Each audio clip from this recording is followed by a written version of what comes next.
మీకు ఎప్పుడైనా ఇలా అనిపించిందా? ఇంట్లో కూరగాయలు అన్ని రకాల కూరగాయలు ఉన్నప్పుడే చికెన్ తినాలని? నాకైతే ఈరోజు అనిపించింది. మొన్న సండే కూడా తినలేదు కదా, అందుకని ఇప్పుడైతే అనిపించింది. అది ఇడ్లీ బిర్యానీ రెండు కావాలనిపించింది. 100 రూపాయలకైతే చికెన్ తెచ్చేసాము. రెండు రెండు సపరేట్గా చేశాను చికెన్ని. బిర్యానీకి 4 ముక్కలు, కూరకంటూ కొంచెం అని.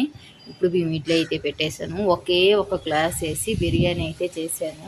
ఒక గ్లాస్ అంటే ఒక గ్లాస్ వేసాను. బిర్యానీ అయితే చేసేసాను. మూత తీసేటప్పటికి ఆ వీడియో కూడా రాలేకపోయింది, పొగ వచ్చేస్తుంది, కెమెరా చుట్టూ ఉంటుంది. అయితే బిర్యానీ అయితే అయిపోయింది. చాలా బాగుంది. ఒక గ్లాస్ చేసిన అయితే దబరకి ఆడో అతుక్కో ఉండింది. ఒకే ఒక గ్లాస్ అయ్యే లోపల 4 ముక్కలే వేసి బిర్యానీ అయితే చేశాను.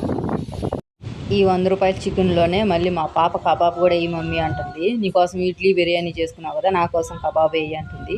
నెక్స్ట్ టైం చేస్తాలే అన్నాను. బిర్యానీ అయితే రెడీ అయిపోయింది.